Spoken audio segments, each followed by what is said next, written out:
sorry, I am barely considered more than a child. That is why my research has not received the attention it deserves. Because of my youth, other Asari scholars tend to dismiss my theories on what happened to the Protheans. I've got my own theory on why the Protheans disappeared. With all due respect, Commander, I have heard every theory out there. The problem is finding evidence to support them.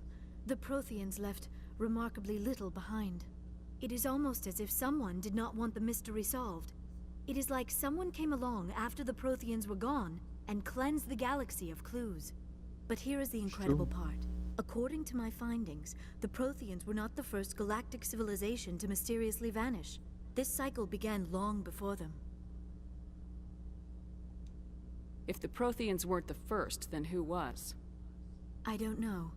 There is barely any evidence on the Protheans, even less on those who came before them. I cannot prove my theory, but I know I am right. The galaxy is built on a cycle of extinction. Each time a great civilization rises up, it is suddenly and violently cast down. Only ruins survive. The Protheans rose up from a single world until their empire spanned the entire galaxy. Yet even they climbed to the top on the remains of those who came before. Their greatest achievements, the mass relays and the Citadel, are based on the technology of those who came before them. And then, like all the other forgotten civilizations throughout galactic history, the Protheans disappeared. I have dedicated my life to figuring out why. They were wiped out by a race of sentient machines, the Reapers. The Reapers? But I have never heard of. How do you know this? What evidence do you have? There was a damaged Prothean beacon on Eden Prime. It burned a vision into my brain. I'm still trying to sort out what it all means. Visions? Yes, that makes sense. The beacons were designed to transmit information directly into the mind of the user. Finding one that still works is extremely rare.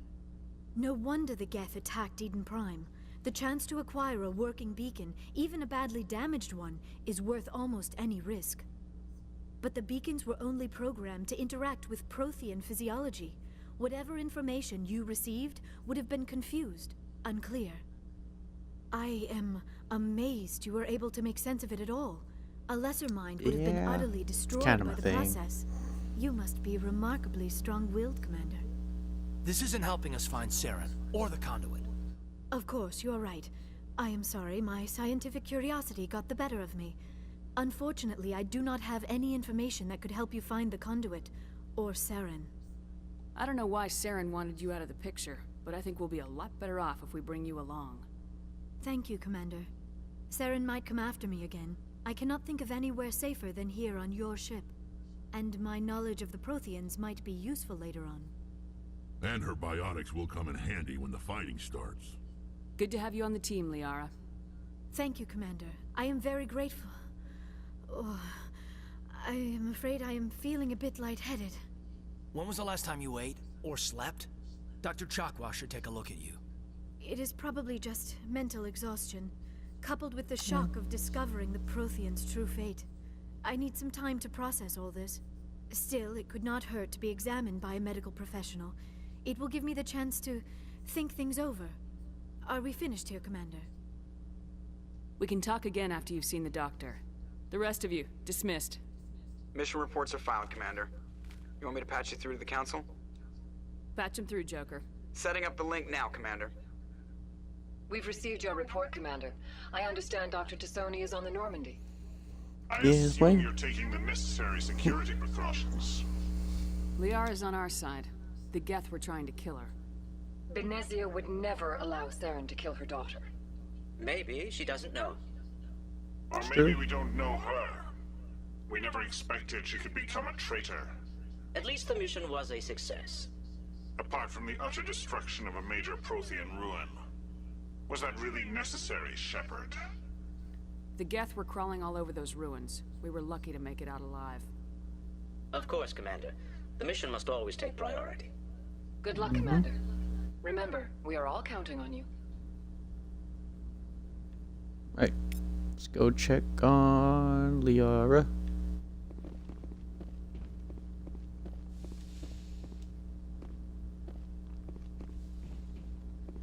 Alright. Alright, once we talk to people, I think I'm gonna call it a stream. Probably call it a stream, and then... yeah.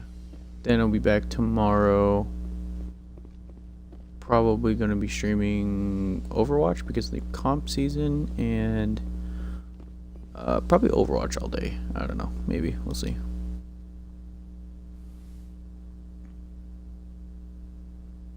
Commander, are you coming to check up on me? You look much better. How are you feeling? Dr. Chakwas assures me I am going to be fine. I was impressed with her knowledge of Asari physiology. You're in good hands. Dr. Chakwas knows what she's doing. It's true. I never properly thanked you for saving me from the Geth, Commander. If you hadn't shown up, I'm just glad we got there in time. so am I. I know you took a chance bringing me aboard this ship. I have seen the way your crew looks at me. They do not trust me. But I am not like Benezia. I will do whatever I can to help you stop Saren. I promise. Don't worry, Liara. I trust you. I know you won't let me down. It means a lot to hear you say that, Commander. Thank you. Tell me about yourself, Liara. Me? Yeah. I am afraid I am not very interesting, Commander. I spend most of my time on remote digs, unearthing mundane items buried in long-forgotten Prothean ruins. Sounds dangerous. And lonely. Sometimes I would run afoul of indigenous life forms or stumble across a small band of mercenaries or privateers. But I was always careful. Until the Geth followed me to Artemis Tau. I never found myself in any situation my biotics could not handle. As for the solitude, well, that is one aspect that most appealed to me. Sometimes I just need to get away from other people. You don't like other people? I suppose it comes from being a matriarch's daughter. People expected me to follow in Benezia's footsteps. They wanted me to become a leader of our people. Matriarchs guide their followers into the future. They seek the truth of what is yet to come. Maybe that's why I became so interested in the secrets of the past. I mean, It sounds so they all foolish when I say interest it us out anyway. loud. It sounds like I became an archaeologist simply to spite Benezia. All children rebel against their parents. It's a natural part of growing up. Aha. It's true. You share the wisdom of the matriarch, Shepard. That is exactly what Benezia said when I told her of my decision. But there was more to it than that. I felt drawn to the past. The Protheans were these wondrous, mysterious figures. I wanted to know everything about them. That is why I find That's you why so it's a fascinating. mystery. You were marked by the beacon on Eden Prime. You were touched by working Prothean technology. Sounds like you want to dissect me in a lab somewhere. What? No, I did not mean to insinuate. I never Calm meant to down. offend you, Shepard. I only meant that you would be an interesting specimen for an in-depth study. No, that's even worse. Calm down, Liara. I was only joking. Joking? Oh, by the goddess, how could I be so dense? You must think I am a complete and utter fool. Now you know why I prefer to spend my time in the field with data disks and computers. I always seem to say something embarrassing around other people. Please, just pretend this conversation never happened. I'd like to know more about the Asari. We were the first species to discover the Citadel. We were instrumental in forming the Well, Council. la-di-da. And we always strive to be the voice of peaceful cooperation in galactic disputes. I believe we are all part of a single galactic community. Each species contributes something to the greater whole. Although we seek to understand other species, it seems few of them seek to understand us. The galaxy is filled with rumors and misinformation about my people. Rumors. Like what? Most of the inaccuracies are centered around our mating rituals. My species is monogendered. Male and female have no real meaning for us. We still require a partner to reproduce. This second parent, however, may be of any species and any gender. I don't understand. Your species can That's mate actually with pretty cool, anyone? actually. Mating is not quite the proper term, not as you understand it. Physical contact may or may not be involved, but it is not an essential element of the union. The true connection is mental. Our physiology allows us to meld with other beings. We can touch the very depths of their minds. We explore the genetic memory of their species. We share the most basic elements of their individual and racial identities. We then pass these traits on to our daughters. It is how we learn to grow as a species and how we develop a greater understanding of other races. What happens to your partner after the union? Every relationship is different. Some unions are a single encounter with both parents parting ways afterwards. Others can be more long-term. Sometimes an Asari and her partner will stay together for many decades. Do you know who Matriarch Benezia chose as her partner? She rarely spoke of her partner. Though I know my father, if you want to use that term, was another Asari. I thought you always needed another species to serve as one of the parents. Think about it, Shepard. If we were not able to mate with our own species, we would have died out long before we ever mastered spaceflight and left our homeworld. Union with our own kind is no longer common, not for the purposes of reproduction. Most Asari believe it weakens our species. Asari daughters inherit racial traits from the father species. If both parents are Asari, then nothing has been gained, or so conventional wisdom would hold. I am what is sometimes called a pureblood. Though no Asari would ever be cruel enough to say the word to my face, it is a great insult among my people. It is possible Benezia's partner was embarrassed by their union. She may have been too ashamed to publicly acknowledge me as her offspring. Maybe she wanted to meet you but couldn't. Something could have happened to her. Maybe she passed away. You might be right. I hope you are. But I have no way to know for sure. Benezia never spoke of her partner. Whatever happened, it caused her too much pain to dwell It's like on it. getting a She divorce or raised me by herself, something. though that is not uncommon. Many Asari raise their children alone, particularly if the father species is short-lived. Often the partner will pass on long before the child reaches maturity. You Asari live for 1,000 years. What happens when your partner dies? Few sapient species live as long as my kind. We have learned to take Which I that think it's the philosophical approach to Krogan our unions. for the next ones. We do not focus on the inevitable loss of our partners. Instead, we enjoy the time we spend with them. And even after they're gone, a part of them lives on in us.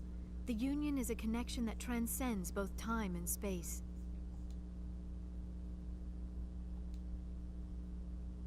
Do you know why Benezia joined up with Saren? I don't understand it. She was always outspoken about the need for the Asari to become more involved in shaping galactic events. Maybe she thought aligning herself with Saren she would is somehow now. be for the greater good in the long run. At least I hope so. This hurts you, doesn't it? None of this makes any sense to me. I have not spoken to Benezia in many years, but I know her, and this was not like her. Something changed. I should go. Goodbye, Shepard. Okay, let's go see the requisitions officer first, and then we will call it a stream.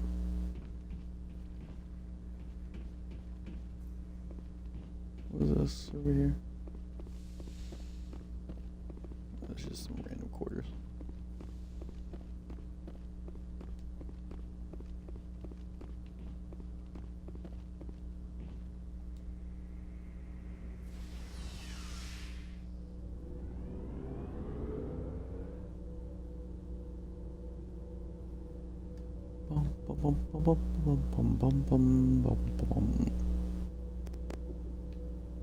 This elevator is the slowest elevator I've ever been on.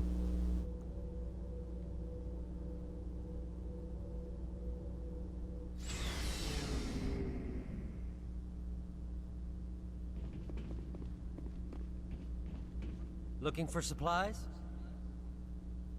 Let's see what you got. You bet, Commander.